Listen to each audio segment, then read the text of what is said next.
What's up, everybody, and howdy. It's Carpo. I have 5 fingers.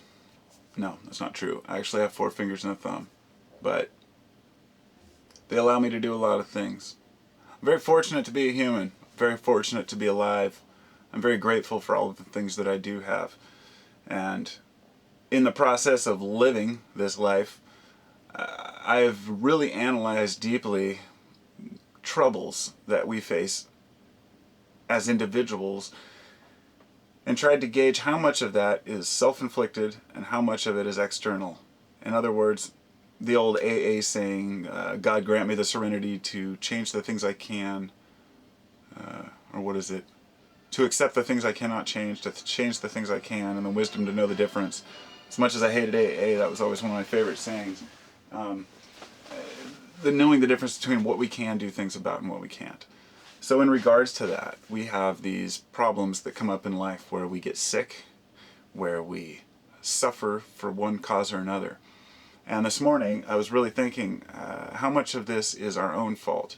Because I've heard theories, especially in Eastern philosophies and a lot of New Age philosophy, that says that all of our problems are self-inflicted.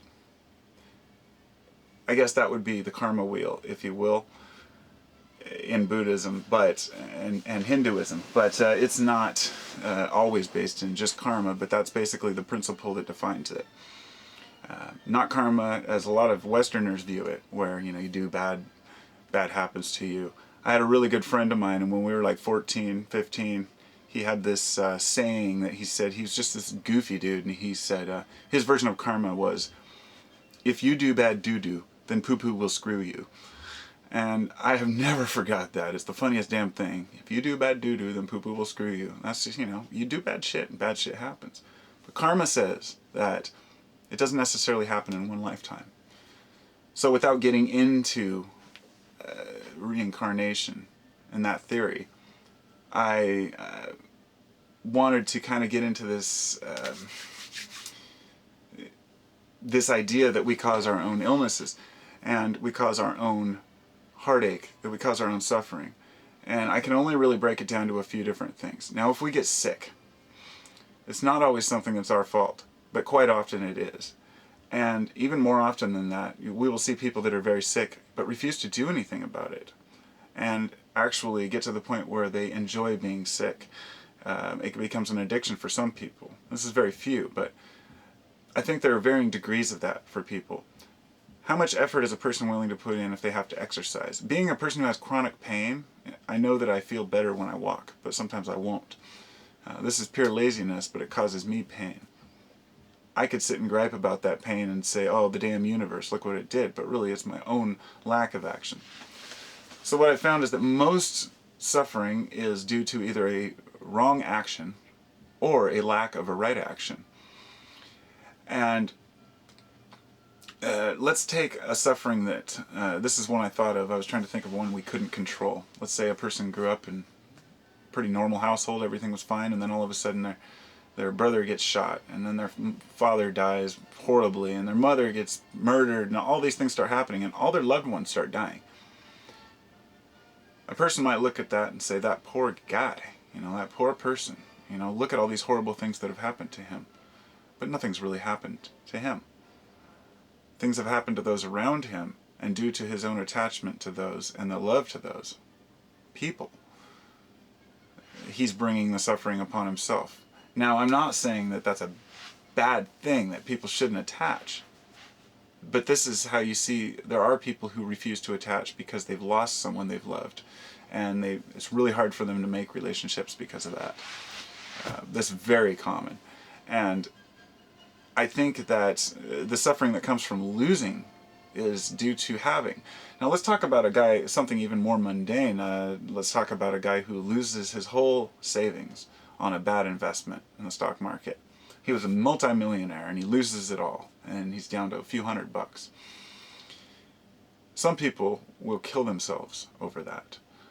But that's not suffering in any way. That's losing an excess amount of fake money. I mean, there are a million ways to look at it, but this is not something that, this is why Buddhists philosophy is so successful in my life is because it always just, when something bad happens, you have to analyze it for what makes it bad. And this has brought me into conflict with people when I say I don't believe in evil.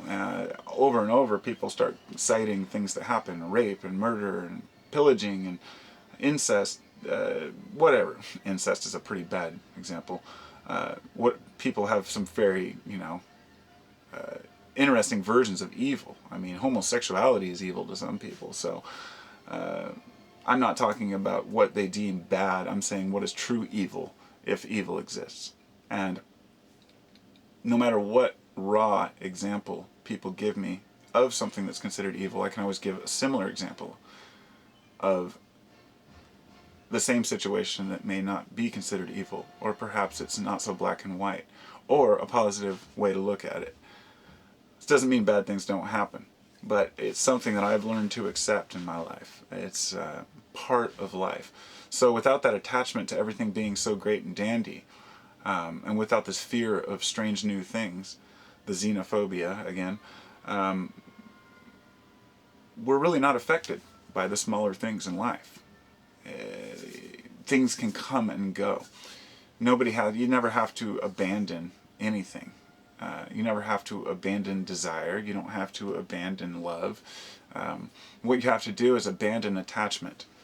Because when we grasp onto things and attach to materials and people, it's not always a selfish thing, but it tends to be us trying to hold on to this world and to have something in this world, to know that we know someone, that they know us, or that we have something that can help us.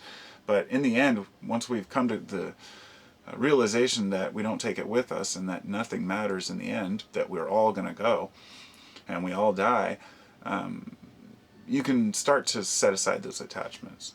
Because, sometimes the older a person gets, the more they attach to money and things, because they're so desperate to find something. And as they're dying, they don't know how to approach it because they've never considered it. So by considering death early in life, I think it makes it easier for us to embrace life in its fullest now. So I guess what am I getting at is that suffering is all in the eye of the beholder. So do we cause our own suffering? And I guess what I'm asking is, what are some examples of suffering that are not something that we can control, or should I say that's not our fault? That if an atomic bomb is dropped on Hiroshima, how can you look at that positive? The only positive I've ever seen, because that's an example that was given to me, was that at least it was dropped then, before everyone else had the bomb. Because if nobody had dropped one on a city yet, somebody would be much more likely to probably do it. But that's just one point among many. So hello. Can I have this, please? Sure, go for it. Just one. So people are going to be people, and I guess the only reason I'm really making this point is because I've seen that. I don't want to say it, be harsh, but there's a lot of crybabies out there, whining about this life, saying, "Oh, it's so hard. Life's not fair," and "Oh, look what keeps happening to me. All these things keep happening," and then they get to the point where they start saying, "Oh, look, humanity is screwed. Everybody sucks. Oh, humanity's a scourge on the earth. Humanity is a cancer. We deserve to be wiped out."